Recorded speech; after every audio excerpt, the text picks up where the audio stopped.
Holla, clown! It is February the 27th of the year 2016, and Dan, I am coming to you live from my study, making you this video just to update you on a few things in my life. The first one, I guess, is that I don't know if I've told you this, I don't think I have, but I have been cast in Winona State University's production of As You Like It. I am a shepherd who is an amiable character, country-wise, and pretty laid back and down to earth. And one of my scenes is with a character called Touchstone. I think it's going to be back to my favorite scene. I'm only in maybe 4 scenes, but it's with Touchstone, who is the court fool, fast-talking, sharp-witted, sharp-tongued, bawdy, and there's this great scene where we get into this argument about whether am I a philosopher, have I ever been in court, am I damned, and really it's just, Touchstone is just trying to entertain himself. And I don't know if I'll actually get video of it. I certainly won't get video of the rehearsal because they ask that all of everybody's phones are put into a box when they come in. Not so much my issue as it is the college students' issue, but I just leave mine in my pocket and turn it off, so I don't think I'll be filming. Behind me on the bookshelf, whoop, there we go, you can see what I've got is I've got every scene, I've got a summary of every scene taped up so that I can at a glance see the whole play and see how it progresses and comes together. Since I'm only in 4 scenes, I kind of want to know what's going on outside of, when I'm not on stage. Anyway, I'm really looking forward to it. It's going to be a lot of fun. It's staged in April, and I came into the play 6 weeks already into rehearsal, so everybody else is off book. They all already have their blocking. And the former shepherd dropped out for scheduling issues. So even though I know the director, Jim, I don't know him real well. But he got word that maybe I would be willing to do it. And I was the right age because the shepherd is older.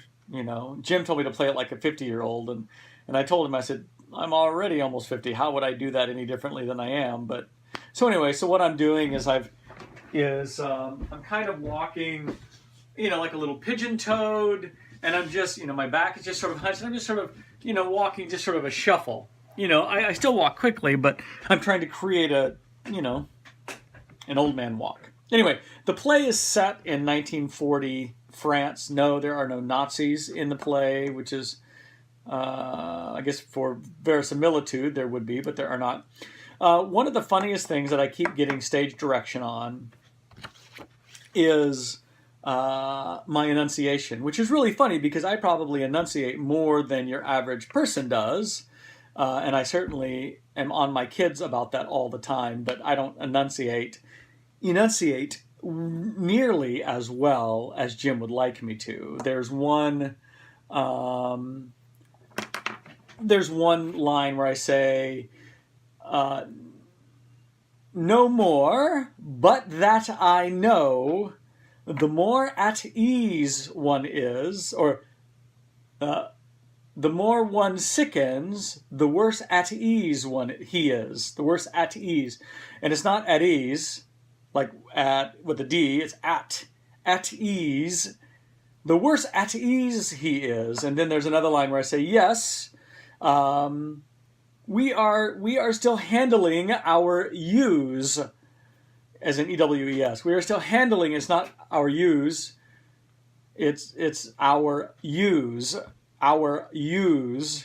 and their fells, are greasy. So anyway, it's very funny because I have to really enunciate, which is awesome. I like it. First thing. Second thing,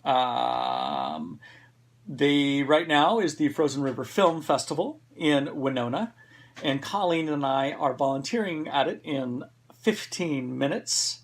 And we'll be at the information table in the atrium of the Science Building, which is the hub of the whole festival. So it's essentially lots of independent films, the kind of films that make their rounds at all the film festivals. But today at 3:30, Taft's film on the attempt at the Northwest Passage is going on. So I'm kind of looking forward to seeing that. Hopefully I'll throw a couple of pictures in while I'm talking about this in there. Curling playoffs. We had our first match of the playoffs on Thursday. It was a good match. We went the full 8 ends, and we eked by in extra ends by 1 to win the match. It was depressing, as always. I know I complain about Tom frequently, but he showed up. He was injured, but didn't say anything. And he, of course, is throwing third as the vice skip. And the first thing he does is he gets his stick and he pushes the stone with the stick, which is, there's one guy at least that I know does that. But if you don't practice it, he was terrible. He literally contributed, I think, out of the 18 stones that he threw Thursday night, 1 was a contribution. That was it. So that was a real bummer. We did win, but I know I keep saying how fed up I am, but I think I'm really fed up now. I know I say that every year. Also right now is the Scotties Tournament of Hearts, which is the Canadian Women's Curling Championship, which is going on right now. And of course, that goes on the last week of February, and the playoffs started last night. So there's 11 teams. The top 4 move on to the playoffs, and the way it's structured is teams 1 and 2 play each other. The winner of that goes directly to the championship match. Teams 3 and 4 play each other after that, and the winner of that match plays the loser of teams 1 and 2. Then the winner of that match goes to the championship to play the person who won the first match between 1 and 2. The loser of 3 and 4 and the loser of the second match play in the bronze medal or the third place match. And then, so it is possible if you are number 1 or 2 to lose that first match, win the second match, win the third match, and still win the championship. So it's, but it's obviously a longer route. Anyway, it's cool. So tomorrow night is the championship match at 5:30 Eastern time. 5:30 Pacific time, 7:30 my time. So Matt and Jen and Glenn and Lisa are coming over. I'm going to make poutine. Beth is making maple butter tarts. And we are going to have a Canadian evening of food, fun, and curling.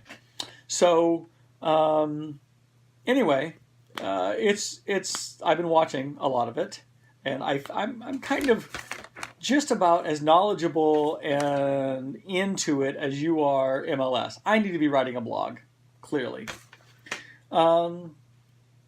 Next thing is the last thing is the climbing wall. I think I texted you a picture, right? But I've taken the kids twice, and we're going to go again tomorrow. And it's been a lot of fun. The climbing wall. I am incredibly sore. We went Wednesday night, and then of course I sweat my brains out on Thursday at the curling match. And but I'm sore. It's a really, really great workout. Nice. And it's so much fun. They have 5 or 6 lines, and I should be showing some video of that. Where essentially they have an auto belay, which is like a retractable dog leash. So as you climb, it sucks the rope into this retractable device, and then if you fall, it catches you and then lowers you slowly to the ground. So it's actually really, really handy because I can take the kids and everybody can go their own direction and we can all climb at the same time. And it's been a lot of fun, but there's a couple of routes that stymied us on Wednesday. We're going to go back and try those again. So anyway, lots of fun. So that's I guess all I've got. Let's just make this a short 10-minute video. We have to get off to Frozen River and go volunteer. And of course, I didn't mention, but as volunteers, we also get passes for the whole thing. So, so I hope you are well. I did want to say something about your Travato video. What was it? I don't remember. But have you guys been out anymore? Maybe you're out right now. It's the weekend. Maybe you're out. You're going to go camp somewhere. I did have a question about Taryn's sleeping arrangement. If he's sleeping directly under your bed, does that not interfere in any way, shape, or form with conjugal relations? I'm just curious. He is getting, older. You know that, right? He will be a teenager next year. So, just so you know. Anyway, I hope you guys are well. My regards to you and yours. And peace.